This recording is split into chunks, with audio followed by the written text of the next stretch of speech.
नमस्कार, जय हिंद विद्यार्थी मित्रांनो। एसएससी एमटीएस हवालदार भरती 2024 तर्फा 8324 जागांसाठी एसएससी एमटीएस हवालदारची जी ही भरती निघालेली आहे आणि या भरतीसाठी शिक्षण फक्त 10वी पास लागते। महाराष्ट्रातील मुलं मुली या भरतीमध्ये फॉर्म भरू शकतात आणि ऑनलाईन पद्धतीने जे फॉर्म आहे एसएससी एमटीएस हवालदार या भरतीचे तर्फा 27 जून 2024 पासून ऑनलाईन पद्धतीने फॉर्म भरणे सुरू झाले आणि फॉर्म भरण्याची शेवटची तारीख 31 जुलै 2024 आहे।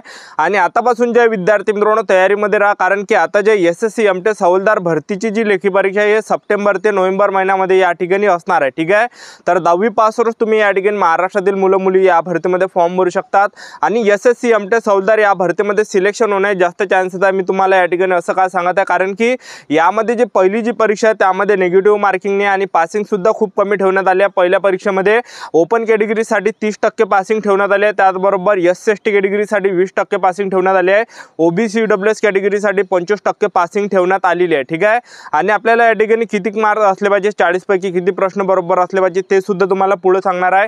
त्याचबरोबर या भरतीमध्ये जे विद्यार्थी मित्रांनो उंचीची काही अट नाही, छातीची सुद्धा काही अट नाही, त्याचबरोबर ग्राउंड सुद्धा नाही आहे। तर एमटीएस पदासाठी जे हे फिजिकल वगैरे काही नाही आणि जे हवालदारचं जे पद आहे तर हवालदारच्या पदामध्ये जे विद्यार्थी मित्रांनो फिजिकल असणार आहे, उंची असणार आहे, छाती असणार आहे आणि ग्राउंड असणार आहे। ठीक आहे, एसएससी एमटीएस हवालदार भरतीची सिलेक्शन प्रोसेस काय आहे तर संपूर्ण माहिती तुम्हाला सांगणार आहे। सर्वात आधी ग्राउंड होणार आहे की सर्वात आधी लेखी परीक्षा होणार आहे, लेखी परीक्षेचा अभ्यासक्रम काय आहे, ग्राउंडला या ठिकाणी कोणकोणते इव्हेंट आहे, त्याचबरोबर उंची किती लागते, छाती किती लागते, तर संपूर्ण माहिती आजच्या व्हिडिओच्या माध्यमातून एसएससी एमटीएस हवालदार या भरतीबद्दल सांगणार आहे। तर आजचा व्हिडिओ खूप महत्त्वाचा होणार आहे, व्हिडिओ शेवटपर्यंत बघा आणि व्हिडिओला आताच लाईक करा। नमस्कार विद्यार्थी मित्रांनो, माझी नोकरी कॉर्नर यूट्यूब चॅनलवर मी गोपालन खळे तुमचं सर्वांचं सहर्ष स्वागत करतो। तर मित्रांनो, व्हिडिओचा थंबनेल बघून तुमच्या लक्षात आलं असेल की आपला व्हिडिओ कोणत्या टॉपिकवर होणार आहे। व्हिडिओ सुरू करण्याच्या आधी आपल्या यूट्यूब चॅनलला सबस्क्राइब करा, जेणेकरून प्रत्येक भरतीची अपडेट तुमच्यापर्यंत सर्वात आधी पोहोचेल आणि जास्त करून 10वी आणि 12वी पास भरतीच्या रिलेटेड जास्त व्हिडिओ आपल्या चॅनलवर अपलोड करत असतो। तर 8324 जागांसाठी ही भरती निघालेली आहे, तर जागा सुद्धा यावर्षी जास्त आहे आणि मी याआधी सुद्धा सांगितलं होतं, याच्या अगोदर सुद्धा सांगितलं होतं की 5000 जागांसाठी एमटीएस हवालदारची भरती निघणार आहे। तर 5000 जागापेक्षा जास्त ज्या विद्यार्थी मित्रांनो भरती निघालेली आहे। ठीक आहे, तर 31 जुलैपर्यंत तुम्ही या ठिकाणी ऑनलाईन पद्धतीने फॉर्म भरू शकता। शेवटची तारीख 31 जुलै 2024 आहे। तर यामध्ये दोन पद आहे, एमटीएस आणि हवालदार। यासाठी शिक्षण फक्त 10वी पासवरच तुम्हाला फॉर्म भरता येते दोन्हीमध्ये। ठीक आहे, तर या भरतीमध्ये जे वयोमर्यादा ठेवण्यात आला आहे तर 18 ते 27 वर्षापर्यंत तुम्हाला ओपन कॅटेगरीचे विद्यार्थी फॉर्म भरू शकतात। त्याचबरोबर एससी एसटी कॅटेगरीचे विद्यार्थी 18 ते 32 वर्षापर्यंत फॉर्म भरू शकतात। ओबीसी कॅटेगरीचे विद्यार्थी 18 ते 30 वर्षापर्यंत या भरतीमध्ये फॉर्म भरू शकतात। त्याचबरोबर आपण फीचा जर विचार केला तर जनरल ओबीसी ईडब्ल्यूएस कॅटेगरीसाठी 100 रुपये फी ठेवण्यात आली आहे आणि एससी एसटी कॅटेगरीसाठी या भरतीमध्ये फी नाही आहे। तर या भरतीची जी सिलेक्शन प्रोसेस आहे एसएससी एमटीएस हवालदार या भरतीची, तर सर्वात पहिल्या टप्प्यामध्ये तुमची लेखी परीक्षा होणार आहे आणि लेखी परीक्षा 2 आहे, सेक्शन 1 मध्ये वेगळी होणार आहे, सेक्शन 2 मध्ये वेगळी असणार आहे।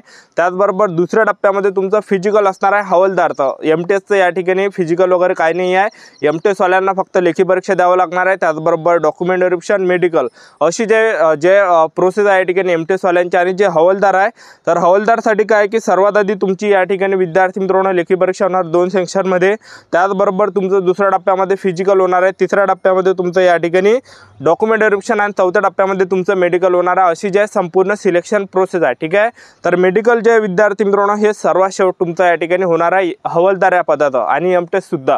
तर सर्वात अगोदर एसएससी एमटीएस हवालदारची लेखी परीक्षा आहे। तर लेखी परीक्षेमध्ये जे प्रश्न परीक्षेला विचारले जाणार आहे तर 2 परीक्षा यामध्ये, पहिली जी सेक्शन 1 मध्ये जे प्रश्न विचारले जाणार आहे परीक्षेमध्ये तर यामध्ये रिझनिंग, त्याला बुद्धिमत्ता चाचणी म्हटलं जाते, याचे 20 प्रश्न परीक्षेला विचारले जाणार आहे। त्याचबरोबर गणिताचे 20 प्रश्न परीक्षेला विचारले जाणार आहे।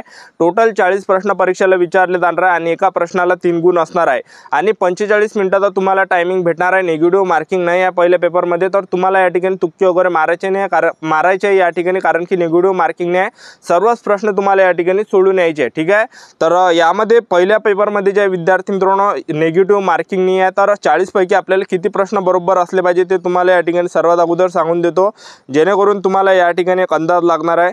तर पहिला पेपर कुणी या ठिकाणी पास होते लक्षात ठेवा, मेन आहे यामध्ये दुसरा पेपर। ठीक आहे, तर यामध्ये तुम्ही जर समजा आता एससी ओपन कॅटेगरीचे आणि ओपन कॅटेगरीसाठी जे पासिंग मागितले यामध्ये, तर ते या ठिकाणी जे विद्यार्थी मित्रांनो 30% पासिंग ठेवण्यात आले, म्हणजे आपले या ठिकाणी 40 पैकी 12 प्रश्न बरोबर असले पाहिजे तेव्हाच आपण पासिंग असणार आहे। त्याचबरोबर ओबीसी डब्ल्यूएस कॅटेगरीसाठी 25% पासिंग ठेवण्यात आले, म्हणजे 40 पैकी आपल्याला 10 प्रश्न बरोबर आले पाहिजे, आपल्याला लेखी परीक्षा आपण पास असणार आहे। ठीक आहे।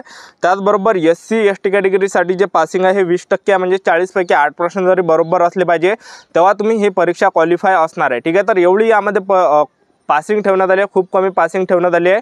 तर 30 आणि 25 आणि 20% जे विद्यार्थी मित्रांनो कॅटेगरीनुसार या ठिकाणी पासिंग ठेवण्यात आली आहे। ठीक आहे। तर या ठिकाणी पहिला पेपर झाल्यानंतर तुमचा या ठिकाणी दुसरा लेखी परीक्षा होणार आहे सेक्शन 2 मध्ये। तर त्यामध्ये जे प्रश्न परीक्षेला विचारले जाणार आहे, तर जनरल नॉलेजचे 25 प्रश्न परीक्षेला विचारले जाणार आहे, इंग्रजी ग्रामरचे 25 प्रश्न परीक्षेला विचारले जाणार आहे आणि एका प्रश्नाला 3 गुण असणार आहे। टोटल 45 मिनिटाचा तुम्हाला या ठिकाणी टायमिंग भेटणार आहे आणि नेगेटिव्ह मार्किंग आहे दुसऱ्या परीक्षेमध्ये, तर तुम्हाला तुक्के वगैरे मारायचे नाही आहे। तर मेन कॉम्पिटिशन या ठिकाणीच होणार आहे दुसऱ्या लेखी परीक्षेमध्ये, कारण की नेगेटिव्ह मार्किंग आहे दुसऱ्या परीक्षेमध्ये, तर तुम्हाला तुक्के वगैरे मारायचे नाही आहे। आतापासून जे चांगला तुम्ही अभ्यास करा, कारण की आतापासून टाइम आहे तुमच्याजवळ आणि सप्टेंबर महिन्यामध्ये पहिली लेखी परीक्षा होणार आहे, त्यानंतर नोव्हेंबर महिन्यामध्ये तुमची दुसरी लेखी परीक्षा होणार आहे। तर पहा, सर्वात अगोदर यामध्ये लेखी परीक्षा होणार आहे, त्यानंतर दुसऱ्या टप्प्यामध्ये तुमचं फिजिकल असणार आहे। ठीक आहे। तर फिजिकल जे विद्यार्थी मित्रांनो हे हवालदार पदासाठी आणि दुसरा जो पेपर आहे हा 45 मिनिटाचा तुम्हाला टायमिंग भेटणार आहे आणि फिजिकल यामध्ये हवालदारसाठी एमटीएस पदासाठी यामध्ये फिजिकल नाही आहे। त्याचबरोबर पहा, हवालदारसाठी जी उंची लागते तर पुरुष उमेदवारांसाठी उंची 157 सेंटीमीटर लागते, महिला उमेदवारांसाठी उंची यामध्ये 152 सेंटीमीटर लागते, छाती 81 सेंटीमीटर फुगून 5 सेंटीमीटर भरली पाहिजे। त्याचबरोबर तुम्ही एसटी कॅटेगरीचे पुरुष उमेदवार असाल तर एसटी कॅटेगरीसाठी जे उंची यामध्ये लागते तर 152.5 सेंटीमीटर उंची यामध्ये लागणार आहे आणि महिला उमेदवार जर एसटी कॅटेगरी आहे तर 149.5 सेंटीमीटर या ठिकाणी उंची लागणार आहे। ठीक आहे। त्याचबरोबर यामध्ये जे वजन ठेवण्यात आलं आहे महिला उमेदवारांचं की 48 किलोच्या वरचं वजन असलं पाहिजे, 48 किलोपेक्षा कमी असलं तर अपात्र केलं जाणार आहे आणि एसटी कॅटेगरीच्या महिला उमेदवारांचं जे वजन आहे हे 46 किलोच्या वरचं असलं पाहिजे, यापेक्षा खाली असलं तर अपात्र केलं जाणार आहे, फेल केलं जाणार आहे। तर अशी यामध्ये कट ठेवण्यात आली आहे। तर एवढे यामध्ये उंची वगैरे लागते आणि त्याचबरोबर आपण ग्राउंडचा जर विचार केला यामध्ये रनिंग किती आहे, इव्हेंट किती आहे, तर यामध्ये पहा विद्यार्थी मित्रांनो एकच इव्हेंट आहे। तर महिला उमेदवारांसाठी यामध्ये 1 किलोमीटर रनिंग आहे, पुरुष उमेदवारांसाठी 1600 मीटर रनिंग आहे। तर पुरुष उमेदवारांसाठी 1600 मीटर रनिंग आहे आणि 1600 मीटर रनिंगसाठी तुम्हाला 15 मिनिटाचा टायमिंग भेटणार आहे, जो की सर्वात बेस्ट आहे। तर वॉकिंगच तुम्हाला या ठिकाणी करायची आहे। तर 1600 मीटर रनिंगसाठी या ठिकाणी 15 मिनिटाचा टायमिंग आहे। त्याचबरोबर महिला उमेदवारांसाठी 1 किलोमीटर रनिंग आहे आणि 1 किलोमीटर रनिंगसाठी या ठिकाणी 20 मिनिटाचा टायमिंग भेटणार आहे महिला उमेदवारांसाठी। तर टायमिंग या ठिकाणी बेस्ट आहे, कोणी सुद्धा या ठिकाणी फिजिकल काढू शकते। सर्वात मेन आहे एसएससी एमटीएस हवालदार भरतीमध्ये लेखी परीक्षा। ठीक आहे। एक वेळचं आपण लेखी परीक्षा पास झालो तर हे जे विद्यार्थी मित्रांनो फिजिकल आपण असंच काढून घेतो। ठीक आहे। कारण की वॉकिंग करतच त्यामध्ये चालायला लागते। ठीक आहे। तर चांगली भरती आहे, सरकारी नोकरी आणि यामध्ये जर तुमचं सिलेक्शन झालं एसएससी एमटीएस हवालदार भरतीमध्ये तर हवालदारमध्ये तुम्हाला खाकीवरती सुद्धा या ठिकाणी भेटणार आहे। ठीक आहे। तर सेंट्रल गव्हर्नमेंट जॉब आहे, पगार सुद्धा यामध्ये चांगला आहे। तुमचं जर सिलेक्शन झालं तर 30,000 प्लस पगार तुम्हाला या ठिकाणी भेटणार आहे, जो की सर्वात बेस्ट आहे। ठीक आहे। तर आतापासून चांगली तयारी करा, चांगली सुवर्ण संधी तुमच्यासाठी निघून आली आहे। जे पण विद्यार्थी अभ्यास करणार आहे त्यांचं नक्कीच या ठिकाणी सिलेक्शन होणार आहे आणि एसएससी एमटीएस हवालदार या भरतीचा जो लेखी परीक्षा आपल्या महाराष्ट्रामध्येच होणार आहे, आपल्या जिल्ह्याच्या जवळपासच आपला पेपर असणार आहे एसएससी एमटीएस हवालदारचा। तर पहा विद्यार्थी मित्रांनो 8324 जागांसाठी ही भरती चालू आहे। 10वी पास होऊन महाराष्ट्रातील मुलं-मुली फॉर्म भरू शकतात। फॉर्म भरण्याची शेवटची तारीख 31 जुलै 2024 आहे। तर ही होती संपूर्ण महत्त्वाची माहिती। आजचा व्हिडिओ आवडला असेल तर व्हिडिओला लाईक करा, शेअर करा, सबस्क्राईब करा। तर आजच्यासाठी इथंच थांबतो, भेटूया नेक्स्ट व्हिडिओमध्ये। जय हिंद, जय भारत।